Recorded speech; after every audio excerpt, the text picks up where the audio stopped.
Empezaron a aparecer algunos personajes mediáticos absolutamente psiquiátricos, y no me refiero a Duhalde, me refiero a otros que también tienen un discurso muy parecido de guerra civil. Duhalde fue un gran presidente, pero no fue un gran expresidente. Hay que entender que quien gobierna tiene la responsabilidad de regular el auto. Vos no podés estar todo el tiempo a 200 kilómetros por hora porque te la vas a poner. No podemos dejar que el ritmo del debate político ni de la acción política lo fijen los locos. Lo que no puedo creer es que los dirigentes de Juntos por el Cambio tomen la bandera de Clarín como si fuera la propia y le digan a la gente que lo hacen en defensa de los valores del capitalismo y de la competencia cuando están defendiendo un oligopolio. ¿Cómo analizás esto que pasó donde Alberto Fernández dijo algo que después fue desmentido por Macri? Obviamente yo no escuché esa conversación, pero te puedo decir algo sin temor a equivocarme. Alberto Fernández no miente. No miente. A ver, una primera reflexión sobre lo que dijo Duhalde. ¿Vos qué pensás? Es un disparate. Creo que de las pocas cosas positivas que podemos sacar de esto es que el conjunto de las fuerzas políticas de la Argentina se pusieron de acuerdo para decir que era un disparate. No hay lugar a duda de que no hay ninguna posibilidad en la Argentina de una dictadura militar, porque acá existió un nunca más, un juicio a las juntas, después se reabrieron los juicios, se condenaron a los genocidas, la madurez cívica del pueblo argentino es enorme. Es una realidad completamente diferente a la que él caracteriza en América Latina, donde efectivamente en algunos países se dieron procesos de interrupción institucional, pero que no habían pasado por el proceso de transición democrática por el que pasamos nosotros.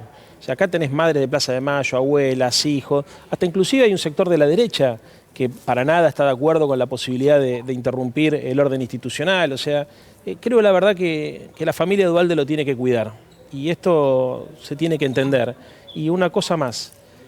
Yo también creo que, si bien es cierto que esto se tiene que analizar, porque estamos hablando de un expresidente, también es cierto que si estamos tan necesitados de reafirmar la continuidad institucional es porque me parece que nos estamos equivocando, digamos, ¿no? Me parece que estamos hablando de otro problema que nos está haciendo ruido, que yo creo que tiene que ver con la falta de diálogo político, con la falta de funcionamiento de las instituciones de la democracia, con esto de boicotear al Congreso con la excusa de que no quieren ir a través del sistema del Zoom, y creo que tiene mucho que ver también con la subida de tono de los últimos días. Yo creo que se intensificó mucho con la marcha del 17A, y además con el agregado de que empezaron a aparecer algunos personajes mediáticos absolutamente psiquiátricos, y no me refiero a Duhalde, me refiero a otros que también tienen un discurso muy parecido de guerra civil, que han sido considerados por los medios masivos de comunicación como voces legítimas para hablar de economía, para hablar de política, y que entonces lo que ha hecho es ha enrarecido la discusión política. Entonces, de la mañana a la noche empezamos a hablar de situaciones que hasta hace muy poco tiempo eran delirantes. ¿Por qué? Porque efectivamente hay condiciones objetivas y subjetivas para una guerra civil o para un golpe militar. No, simplemente porque la política ha bajado mucho su nivel, porque los medios de comunicación han bajado mucho su nivel y le han permitido la entrada a personajes que, como no tienen ningún tipo de responsabilidad política, son capaces de decir cualquier cosa. Sí, no puede valer lo mismo la palabra de un expresidente que la de un economista o quien sea que dice cualquier cosa en los medios. Todos los problemas que nosotros tenemos en nuestro país, hay algunas cosas que nos diferencian para bien del resto de los países de la región. Y es el grado de madurez cívica del pueblo argentino. Entonces, ojo también con darle demasiada trascendencia. Yo quiero ser respetuoso del expresidente Duhalde. Duhalde cumplió, como decía el gallego recién, un papel muy importante en el 2001. Un papel muy importante. Hizo cosas bien, hizo cosas mal, se cometieron errores gravísimos. También se logró sacar al país adelante, que permitió después que venga un gobierno como el de Néstor Kirchner. Es solamente posible porque hubo una mesa de concertación, la mesa del diálogo argentino, que permitió encauzar esa situación. Duhalde fue un gran presidente, pero no fue un gran expresidente.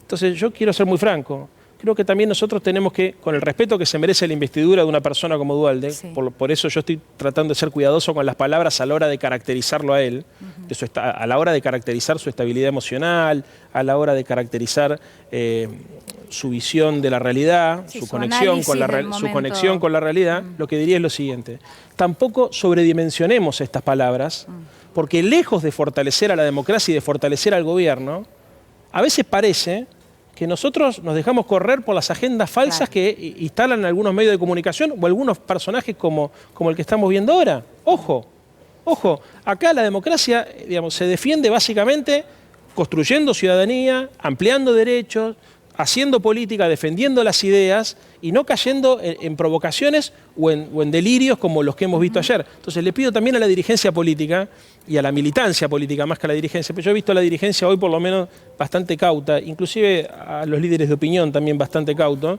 pero a la militancia que tenga en cuenta que hay cosas que suceden en los medios de comunicación que no necesariamente tienen correlato con la realidad y que a veces nosotros, en aras de generar debate, las amplificamos y terminamos generando otro problema. Entonces, hay que ser cuidadoso con la intervención. No hay condiciones, ninguna condición para una intervención militar, ninguna condición. Esto es lo primero que aclarar. Segundo, creo que hay un sector de la política y de los medios de comunicación que lo que tratan de hacer es inocular el miedo y generar la sensación de inestabilidad. Ahora, ¿cómo respondemos nosotros? Y cuando digo nosotros, ni siquiera hablo de los que estamos en el frente de todos, sino hablo de los sectores razonables de la democracia argentina. No cayendo en esa provocación. Porque si nosotros empezamos a discutir una locura, después, viste, la frontera entre el loco y el que le discuta al loco se pone cada vez más porosa. Entonces, ¿qué es lo que hay que discutir acá?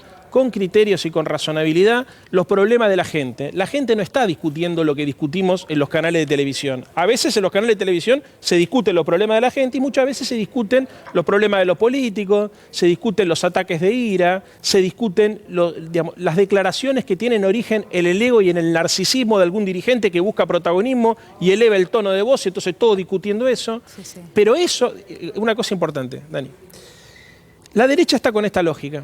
Y a veces nosotros, los que no nos sentimos parte de esa derecha, también tenemos la tentación de contestarles con la misma intensidad o con las mismas herramientas. Hay que entender que quien gobierna tiene la responsabilidad de regular el auto. Vos no podés estar todo el tiempo a 200 kilómetros por hora porque te la vas a poner. Sí, claro. Hay momentos que tenés que acelerar, hay momentos que tenés que retroceder, hay momentos que tenés que regular y hay momentos que, obviamente, siempre con claridad hacia dónde vas, que tenés que convencer a los demás de que este es el ritmo de las cosas. Nosotros no podemos dejar que el ritmo del debate político ni de la acción política lo fijen los locos. Sí, semana en la que hay un anuncio que tiene que ver con la declaración de servicios esenciales, algo que va a favorecer a los sectores de menos recursos, pero entiendo que a gran cantidad de la población, en detrimento de los intereses de los más poderosos, ¿no? En paralelo también pasa eso, se anula un poco eso que puede ser o que fue una buena noticia para muchos sectores. Sí, claro. No se anula porque eso sí es un tema de la agenda de la gente. ¿Viste? Cuando vos tenés a tu hijo en tu casa y hace la tarea con tu celular, sí, la factura de Claro, de cualquier empresa, digamos, es importante. No es menor. Cuando vos tenés problemas de conectividad, sí, ¿viste? Que se regule y que se considere servicio público un servicio como el de la telefonía celular, la transmisión de internet o inclusive la televisión por cable, es importante porque muchas veces la televisión pública, por ejemplo, cumple una función fundamental, o el canal Encuentro, hay tantos contenidos en los medios de comunicación. Ahora, insisto con lo mismo, estos son los problemas de la gente. ¿Con qué tenemos que responder nosotros? Básicamente con la realidad. Lo que no podemos hacer es caer en la psicosis que algún sector, porque carece de agenda y porque no tiene legitimidad social, nos quiere llevar a discutir. Esa es la clave, insisto con esto, no caigamos en las provocaciones de los sectores ultras que sin agenda popular, que sin agenda social, lo que tratan de hacer es confundirnos. Si entramos en ese debate y le subimos demasiado el precio, terminamos cayendo en la trampa que nos tendieron.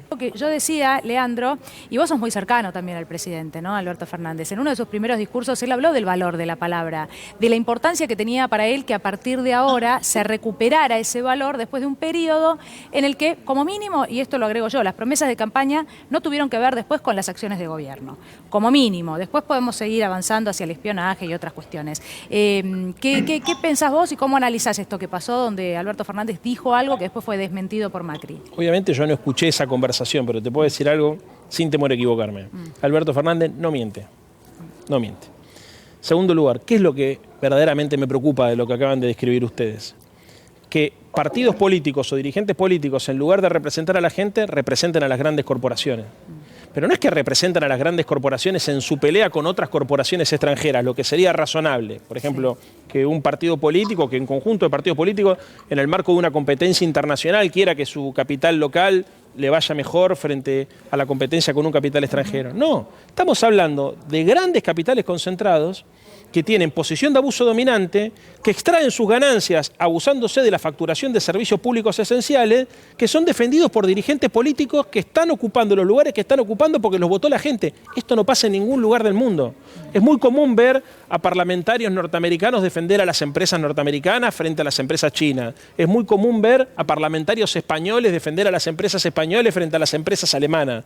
Ni en Alemania, ni en España, ni en Estados Unidos vas a encontrar a los parlamentarios de esos países defender a las corporaciones oligopólicas en contra de los intereses de la gente que los vota. Esto es absolutamente delirante. Yo entiendo que Clarín haga lobby, No estoy de acuerdo, pero lo entiendo, es una corporación. Sí. Lo que no puedo creer es que los dirigentes de Juntos por el Cambio tomen la bandera de Clarín como si fuera la propia y le digan a la gente que lo hacen en defensa de los valores del capitalismo y de la competencia cuando están defendiendo un oligopolio, que como decía el gallego, tiene el 70% del mercado de la televisión por cable y el 70% de la distribución de Internet.